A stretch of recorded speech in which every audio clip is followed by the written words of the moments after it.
hell have we been? I bet you thought the show had come to an end. It hasn't. It's here. We're doing it again. This is Sell Me This Pro.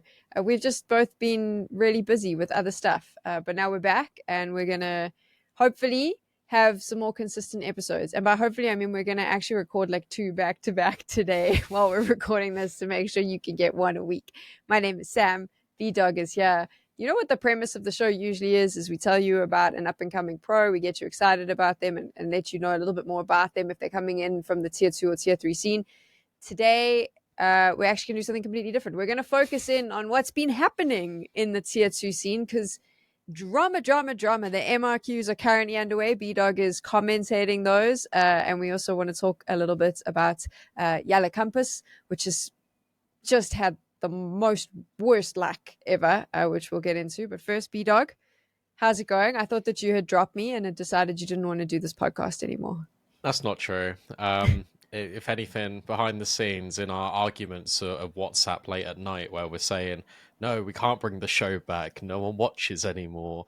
You actually said that on Feed the Trolls, so it's fine. We'll just release 2 shows that no one watches anyway. We'll just keep filming them.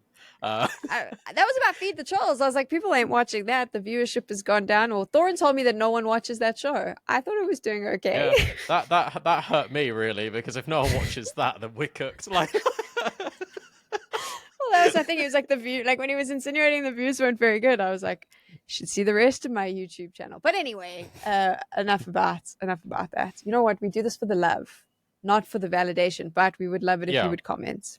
Yeah, please do. Let me know how lovely I am.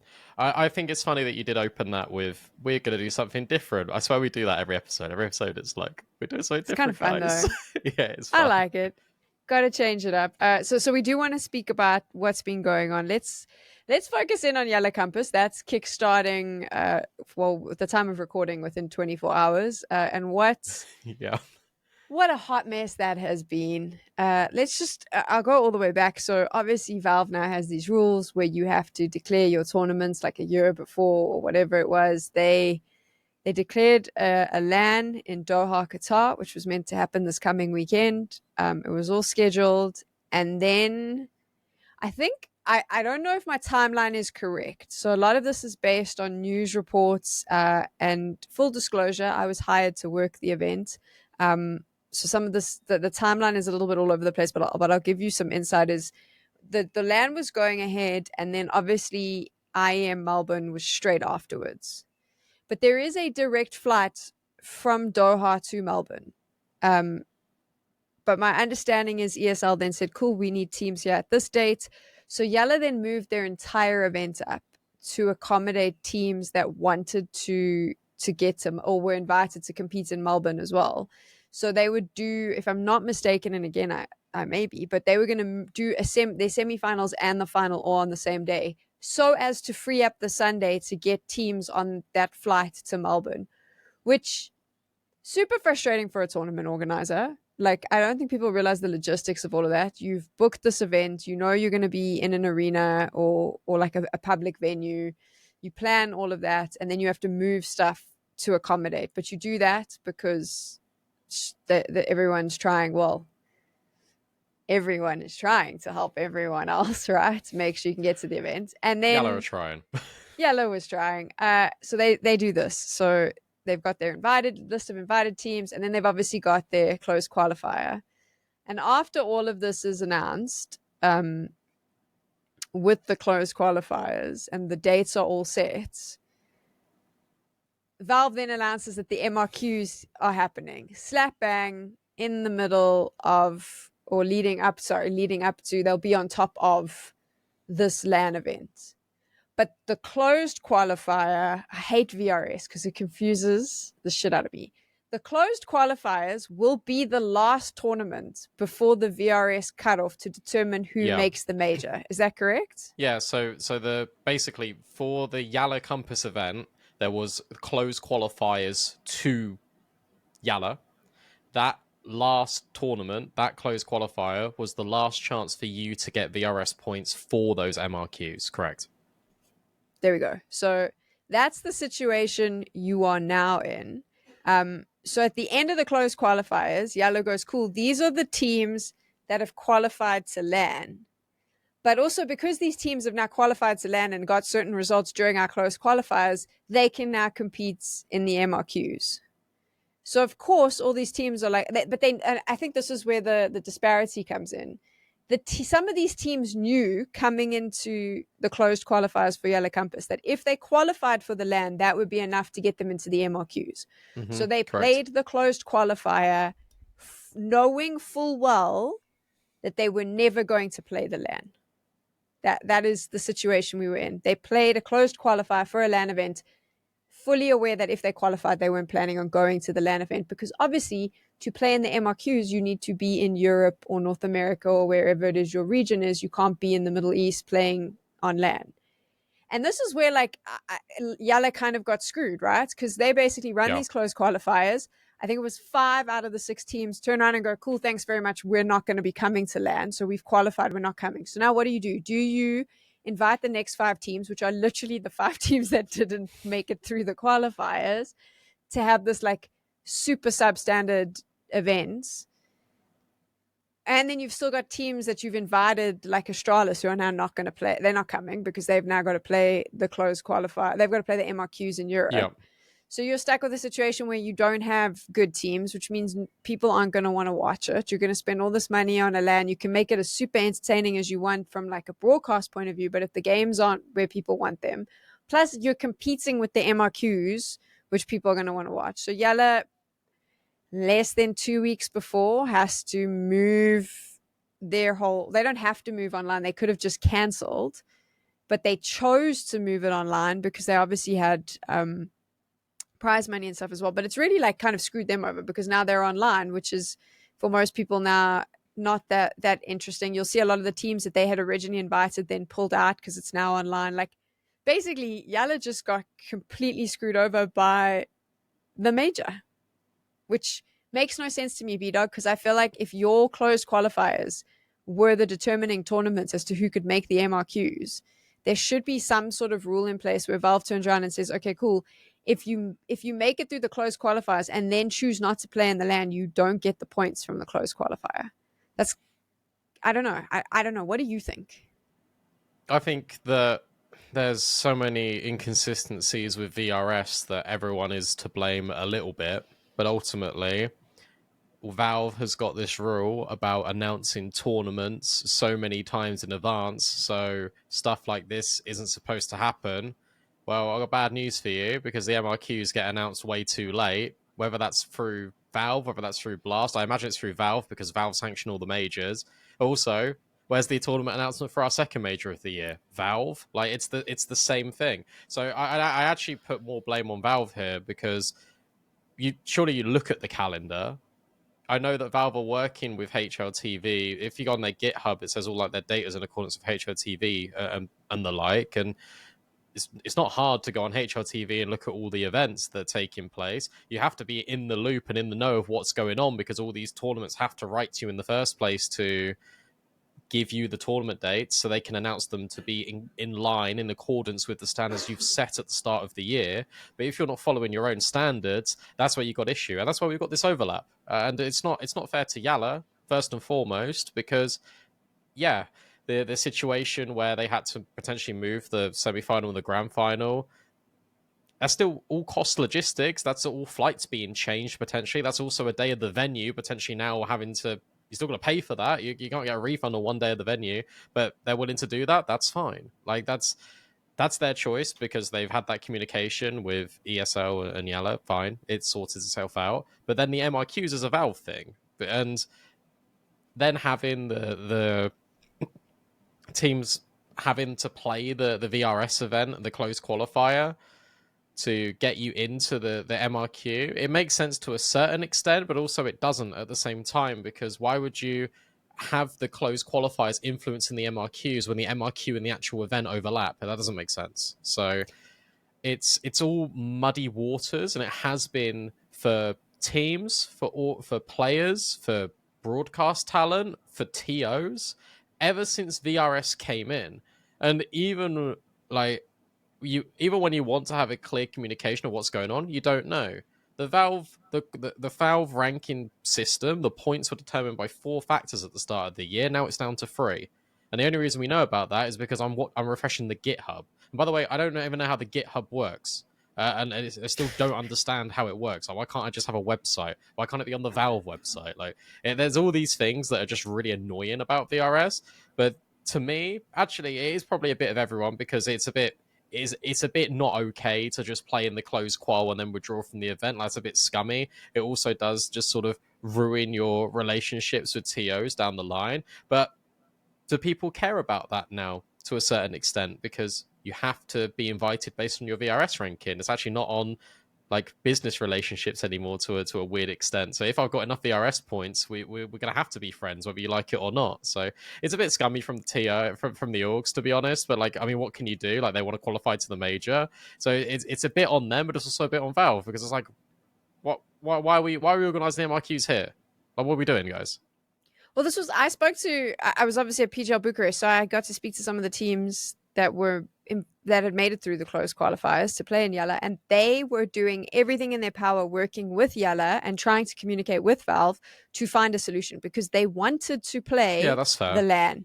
Teams, like it was a big prize pool. Like, teams wanted, it's a $300,000 prize pool with the whole partner share, blah blah, whatever it is with the orgs, but like, it's a good amount of money. They wanted to play it, they just couldn't, because they had to play. You have to play the MRQs for the major, right? That's the situation Okay, you're in. that's good And to know, at least that they wanted yeah, to no, they actually work wanted together, to. and they wanted to go, Yeah, okay, you're not scummy, TOs. You're not scummy yeah, organizations. like that, Oh and like, no. I think that was where the frustration was. But also, I think what's frustrating is I saw a lot of chats online of people saying, "Well, just move the event."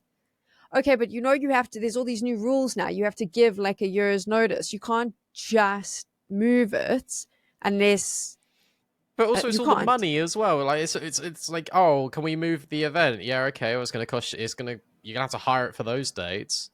But it's Like, not only they. that. Like, I was looking at how you would move it, right? So this is my thing. Even the MRQs, like, Oh yeah. there's How there would you was move no it? way the MRQs were always going to clash with another event.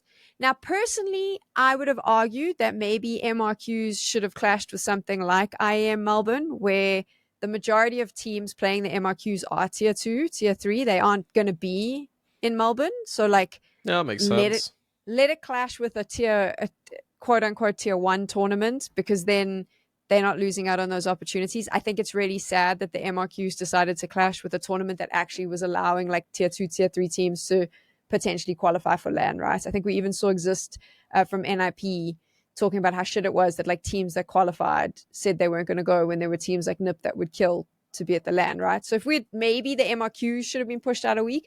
But then if you looked at like where you could move YaLLa, where? Because it's next week is Melbourne, 2 to 3 days later is Rivals. Yeah. Then it's literally like 6 days later is Astana. But if in fact between Rivals and Astana, I'm reading this now, you've got the Mesa Mongolian tournament, the Mesa Yeah. Masters or whatever it is. Then you go straight into PGL Astana, and then the day after Astana ends, IEM Dallas starts, and then it's May 25th in the majors here. So where the hell are you supposed to put the MR? Like, where does YaLLa move? And yes, YaLLa moves to like over. I think they could probably have overlapped on a Blast Rivals because it's a different set of teams.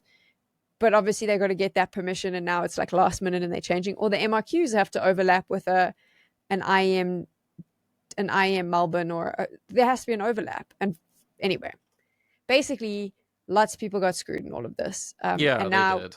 now we have an online tournament. We don't have a LAN. And like I mentioned, I was meant to be working it. Like, I lost those work days. So that's unfortunate. But like, and I know that there's other broadcast talent that lost that work. There's a lot of people who work on these things, and the teams that had to pull out.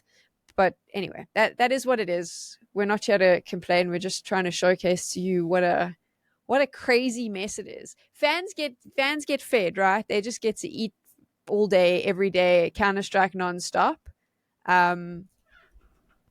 But for everyone else, it's pretty chaotic, right? Yeah, there's a lot of moving pieces behind the scenes that, I mean, I think it's good in some ways that the fans only get the direct experience of here's the game, here's what's happening, but like, there's a lot to it that I think needs to be appreciated sometimes. Just a little bit of, oh, okay, like this is good that this is being provided to us. Like I want to give actually a shout out to YaLLa, because the fact that they have had to do all of this, and they're having it was 7 teams replacing. There was another replacement today, like Navi Junior, I think, are coming in for another team today, and they're still keeping the prize pool at 300,000. Like, respect. Like, you could have cut down costs on the prize pool to maybe cover some of these other expenses that have now not occurred. So fair play for you to actually keep the prize pool. Let's talk about some of the teams though that are going to be playing. So if you are a fan, like let's actually focus on what you can watch now, because you've got lots to watch. We are going to talk about the MRQs as well, because that's also going on. So for the next few days, here's the Counter-Strike you want to be watching. For me, the big one for YaLLa B-Dog, obviously Spirit Academy, because Kyousuke is in the news all day, every day. Apparently he's going to go to Falcons after the major. He Rip won't. to everyone. You don't think so? No, I don't think so. I don't think Spirit will. I don't think Spirit will loan him.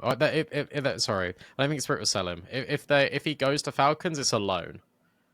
So I think I said this somewhere else on like a short that I made specifically about this tournament, but I'll say it here. I think every single tier 1 team in the world is probably inquiring about this player right now and is probably reaching out to Spirits. That doesn't necessarily mean he'll be sold. The news reports for Falcons was that Falcons had reached out and were showing interest in him. But I was like, FaZe is probably showing interest in him as well. Like, but any team is going to be showing interest. But you really don't think he would go? Only on loan, but even then, I don't know. The reason being is because I think, do you remember when m0NESY went from Navi Junior to G2, and it was a really, really big risk, and obviously it paid off, of course, but you haven't seen anything really like that so much aside from that. The amount of money that it would be for Kyousuke to go to Falcons, I mean, they could probably pay it, but it would be bigger than that 600k m0NESY fee. So I don't know. I can't see it. I feel like Kyousuke needs to go to another team first. I don't know why that is as well. Maybe I'm just expecting maybe like a linear career graph for him. Sure, maybe he just gets like pumped into Falcons immediately, but I don't know. I don't quite see it, and I don't have a logical answer as to why. Just in my gut, I feel like he's not going there. But if he does, cool. Like, I don't think he is though. I don't know. When it comes to Falcons, I don't know. I think now that they have Nico and m0NESY, they're very attractive. Would they not just get donk though? Like that's my actual argument. It's like, would you not just get donk? I mean, I don't think Spirit's going to sell donk. Kyousuke is the next donk. Why would you sell him? Well, because you can't offer him a spot if your team is still winning majors. You can't offer him a spot in your main team, and you can't hold him in your academy team forever. So you might as well make some money off of him. They've been known to hold their academy players for a long time. So anyway, if you want to see what all the hype is about, you should watch YaLLa, because Spirit Academy is going to be playing, and you can see what I'm making a video on this, by the way. Self plug. Oh, I'm making a very big video on academy projects and how it all works. So that's coming soon. There we Probably go. So in make sure 3 months, but like coming soon. Make sure that you subscribe to B-Dog's channel. I always share it up at the top here, and you can check that out. Kyousuke is the one that everyone's talking about, so you can go check that out. I mean, for you, who else would you be watching in this lineup for YaLLa B-Dog? Ecolot, I'd Why? say. I think that they're a very slept on team. I think Detour is coming back to his form now, which is really good to see. They did really good damage at the major, didn't they? So a lot of people slept on them then. I really enjoyed watching Nine Pandas yesterday. I actually thought Nine Pandas was a really fun team to watch.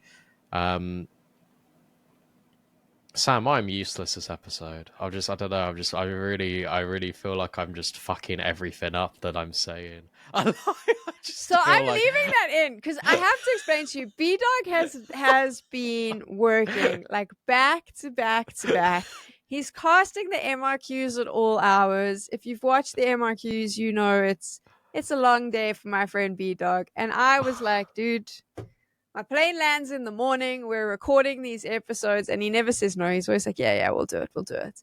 But I literally threw on him like now what we were going to be doing. So he's feeling a bit flat. You haven't been rubbish this episode. You've given us a lot. So don't feel down on yourself. I'll tell you who I was super excited to see.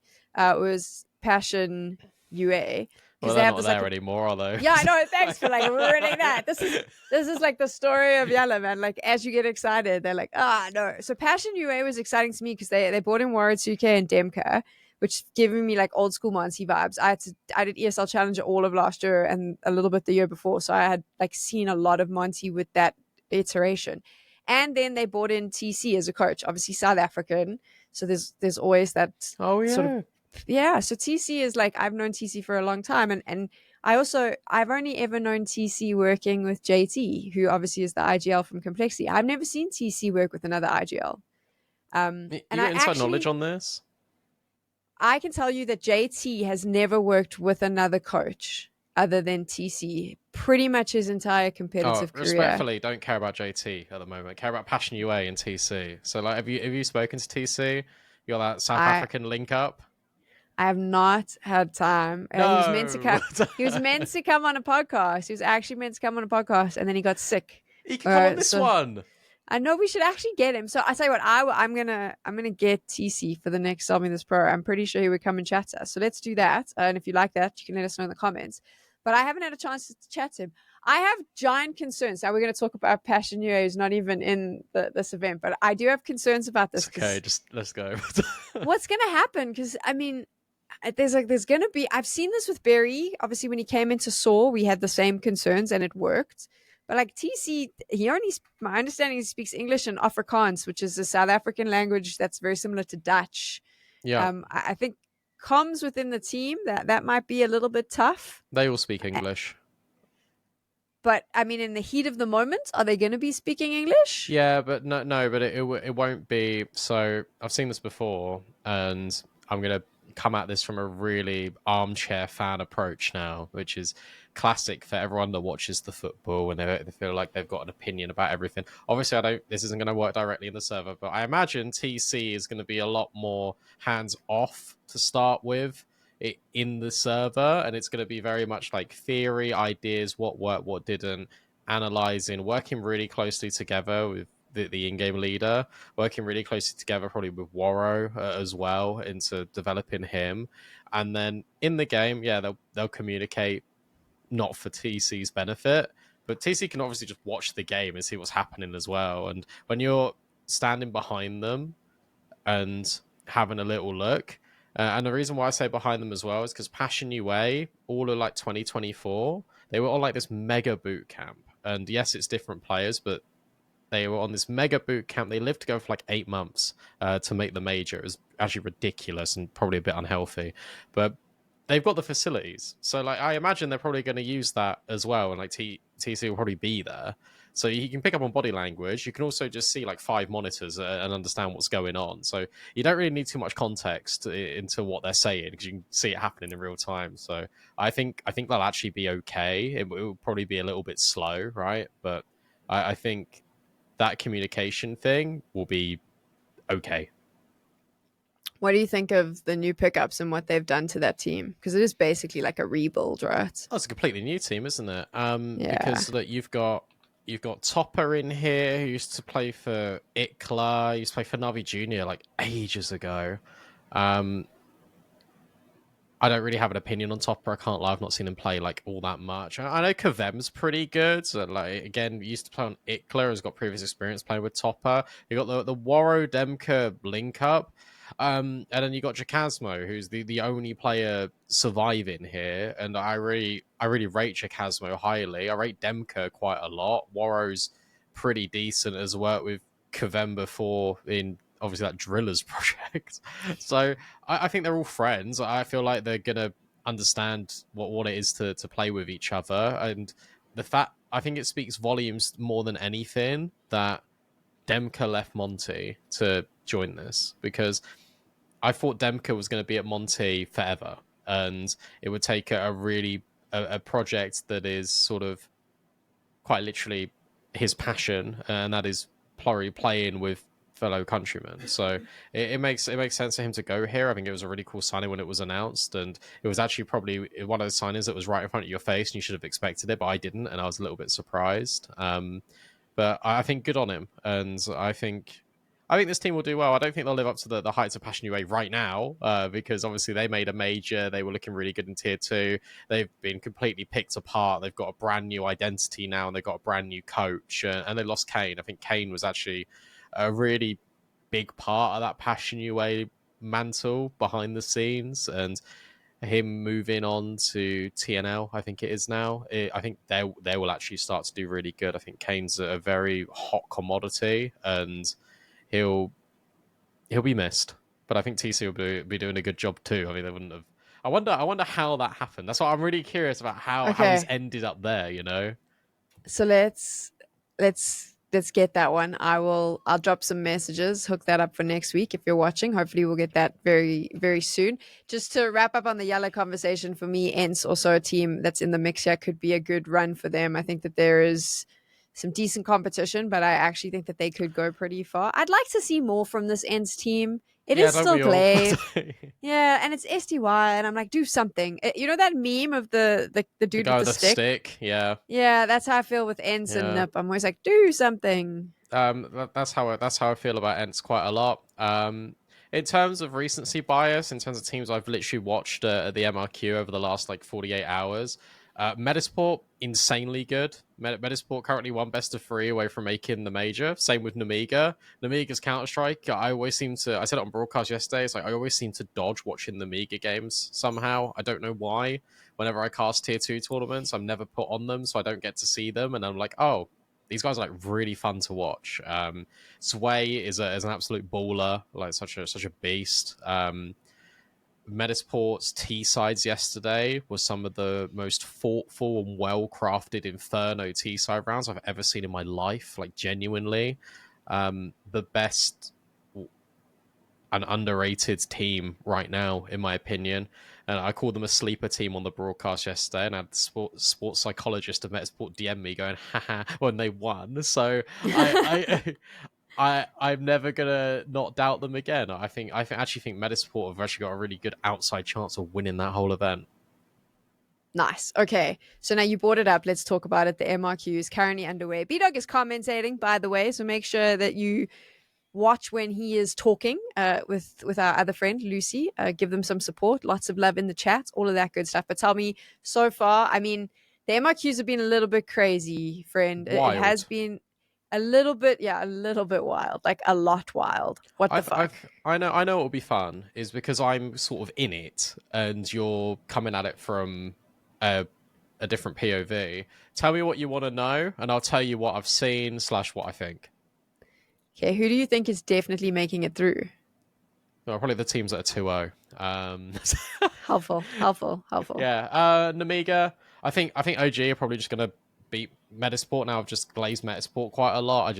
I always curse teams. I really like that OG rebuild. To be honest with you, do you know what? Fair play Nika does, and I can't. I need to stop hate watching people, but like I never got Nika does, and I'm sorry Nika does. I know you're gonna watch this and be upset with me, but I I didn't value him that much. In CS2, I value him quite a lot because the hybridness of having a good rifler as also your AWPer is fantastic. And do you know what Nikodos needs? Actually a good fucking run on a team and actually being allowed to play for a long period of time. So I respect and I own my mistakes, and I was quick to judge Nikodos, but to be fair to him, look at the times he's played in teams for. It's not been for a very long period. So That's fair. um I really like Crizzen as an in-game leader to glaze OG some more. I really like it a lot. I think Buzz is one of the best anchors in tier 2 just in general.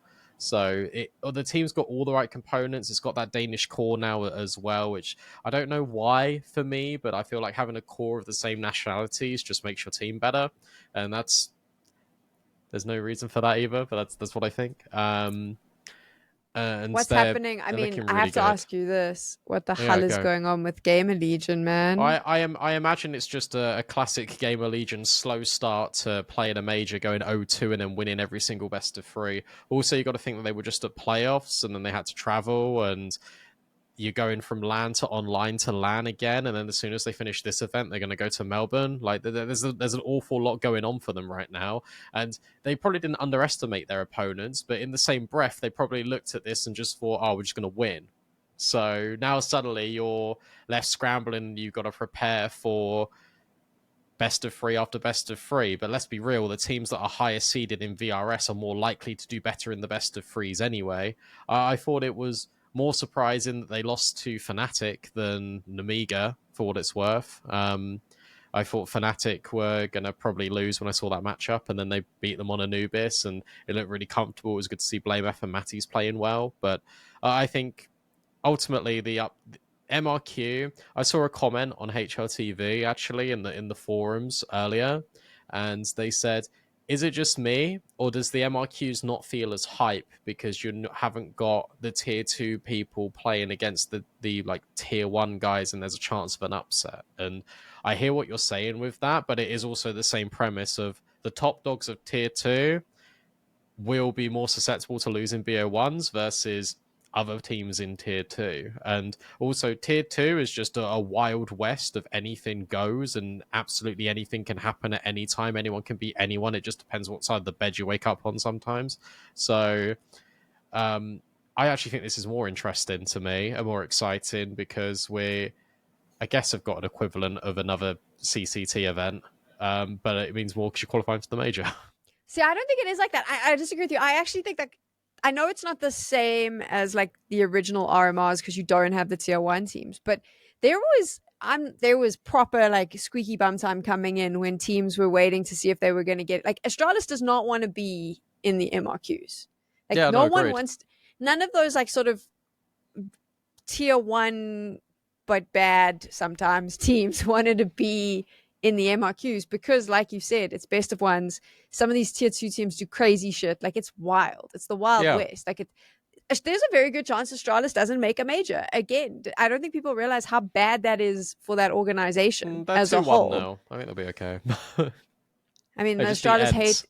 Yeah, the Astralis. Oh, did they just beat them? I mean, there is a secret part of me that kind of wanted to see it They happen just because of the owned them. memes. Holy. Oh, Sorry. damn. Breaking news 13-3. Cadian, you've ruined the whole narrative we had planned here. Damn you, son. But I mean, that is the point, right? Is they also started off pretty shaky, and people were like, "What the hell is happening?" So I think this is super high stakes, and I also do really love watching the lesser known teams get into the major because I think Yeah, that's me what too. makes the major fun. That to me is important, I right? think what is good is it guarantees that there will be those teams there. And what that actually does do for the scene overall is bolster it, because teams that have never made the major before are suddenly going to be privy to all this sticker money. And obviously, we don't know how the revenue share is going to work with all the sticker money, but what it will do is it will bloody help. And hopefully, that means we get a much more sustainable ecosystem in tier 2 and tier 3, which we've been longing for and been calling out for a very, very long time. So this will help directly. I do understand the way people frame things sometimes in HLTV, and I understand that you want to see like a Na'Vi versus maybe like an Amiga or like an Astralis, but like it will happen later down the line. We need to kind of go through these steps, and by having more teams at the major, it means overall, hopefully, a more sustainable Counter Strike for the future. Damn it, I want to keep talking about this, but we actually have to record 2 episodes today, as we mentioned, and our schedules are tight. So we're going to end it there. I think that was a really poignant little point that B-Dog made there. But this was actually a fun conversation. So if you like the style, let us know in the comments, and let us know who you think is going to make the major. And we will be back we actually will be back because we are going to film the next episode right now. So we will be back soon with another episode, which we are now going to start filming.